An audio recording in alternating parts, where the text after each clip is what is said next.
বিসমিল্লাহির রহমানির রহিম। আলহামদুলিল্লাহি রাব্বিল আলামিন ওয়া সাল্লামুন আলাল মুরসালিন। ইল্লা কিলান সালামান সালামান। সুপ্রিয় দর্শক মণ্ডলী, আজকের আপনাদের জন্য ভিডিও হবে তৌহিদের তাওহীদের ভারসাম্য ও বৈষম্য কি, এই বিষয়ে আলোচনা। তাওহীদের বিষয় ভিডিওতে তুলে ধরা হয়তো আমার অপরাধ বলে আপনারা মনে করিবেন, কিন্তু অবশ্যকীয় আলোচনা যাহা তাহা আমার বলিতেই হবে। অনেকেই আমার আলোচনা শোনেন, কিন্তু বেশিরভাগ মানুষই শোনেন না। তবে আমি জানি যে আমার ভিডিওগুলো আকর্ষণীয় ভিডিও না হইলেও আমার কথাগুলো অবশ্যই বাস্তবায়িত হবে বলে কোরআনের উপর আমি বিশ্বাস রাখি।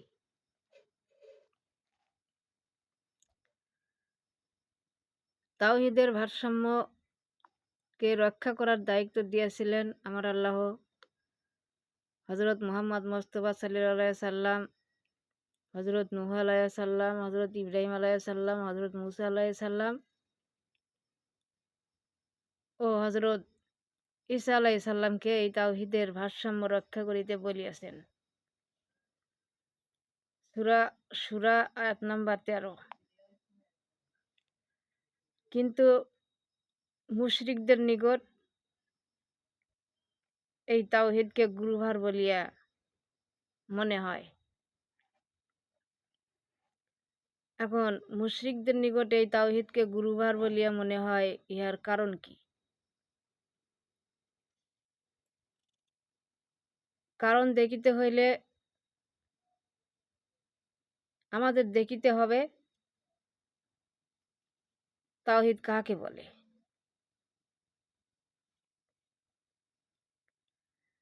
৭৭২ পৃষ্ঠা ২ নং শানে নুজুল কোরআন পাকে উল্লেখ রহিয়াছে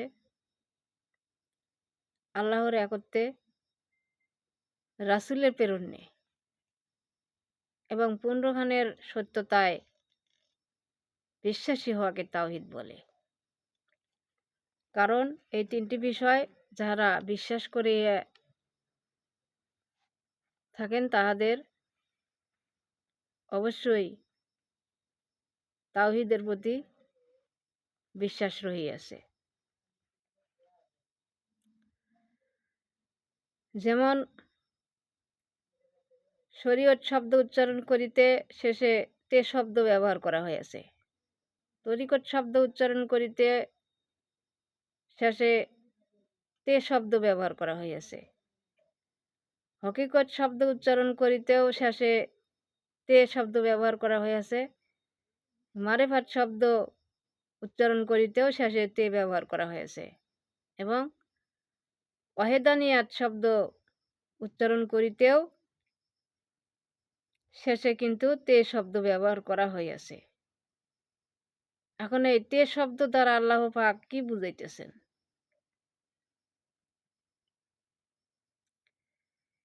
এই তে শব্দ দ্বারা আল্লাহ পাক বুঝাইতেছেন, এই তে শব্দের রহস্য ইহাই যে আপনি যেই পন্থীর লোকই হন না কেন, যেই ধর্ম অবলম্বী হন না কেন, আপনি যাহা কিছু করিবেন তাহাই তৌহিদ করিয়া জানিয়া বুঝিয়া তারপর সেটা করুন।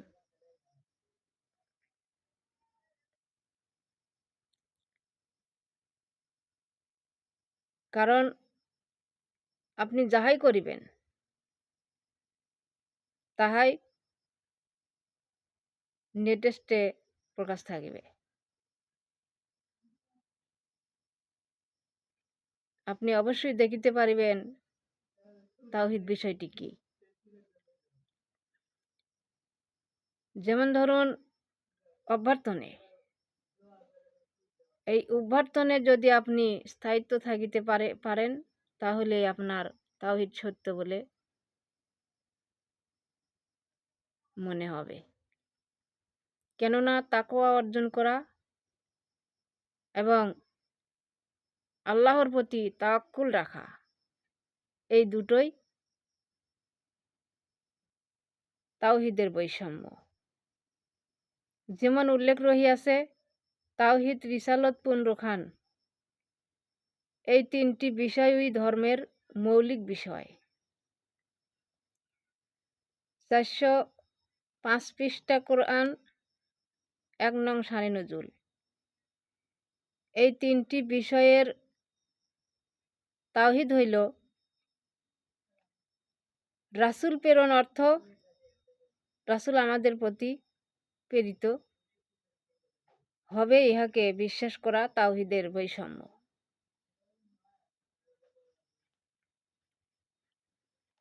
কারণ আমরা হয়তো মনে মনে ধারণা করি এবং আমরা যাহা দেখিতেছি যে আমাদের রাসূল উনি পর্দা নিছেন, আমাদের কাছে আর সাক্ষাৎ করার জন্য আসবেন না। কিন্তু ওই যে আল্লাহ বলছে যাহা কিছুই করুন তাওহীদ করুন। তাওহীদের অর্থ হইল আল্লাহ কি করিবেন ইহা আমাদের জ্ঞানের বাহিরে। কিন্তু কিছু পূর্বাভাস কোরআন পাকে দিয়ে রাখছেন, ইহাকে বিশ্বাস করাটাই আমাদের তাওহীদের বৈষম্য। রিসালত আমাদের মধ্যে কায়েম থাকিবে, ইহা বিশ্বাস করাও তাওহীদের বৈষম্য। আমাদের মাধ্যমে আমাদের মধ্যে পুনরুত্থান হবে। পুনরুত্থান বিষয়টি এটাও তাওহীদের বৈষম্য। তাই পুনরুত্থানকে বিশ্বাস করাও আমাদের তাওহীদ। আমরা এই সকল বিষয়বস্তুকে বিশ্বাস রেখে যা কিছু আমল করিব তাহাই আমাদের জন্য তাওহীদ হবে। আল্লাহ বলেন,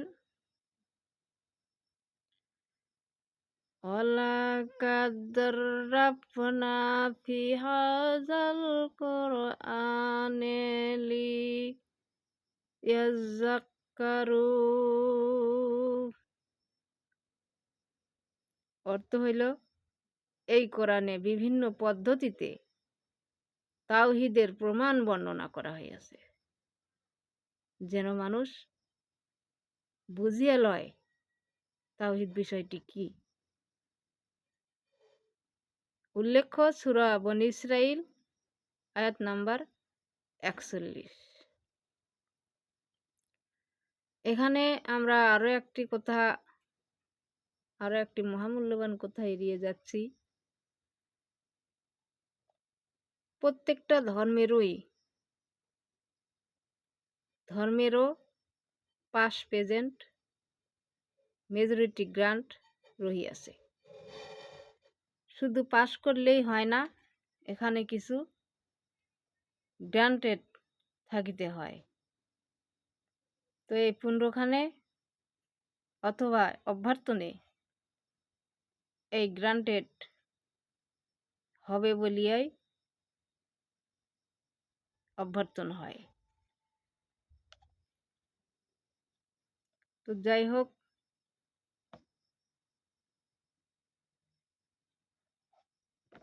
একমাত্র পুনরুত্থানে আসলে খাস ইহার প্রকাশ থাকে, অর্থাৎ তাওহীদের সত্যতা। আমরা যে তাওহীদকে বিশ্বাস করি, ইহার সত্যতা একমাত্র পুনরুত্থানেই অথবা অভ্যর্থনেই ইহা প্রকাশ থাকে। ধন্যবাদ সবাইকে। আলোচনা হইতে বিদায় নিলাম। আল্লাহ পাক বাঁচায় রাখিলে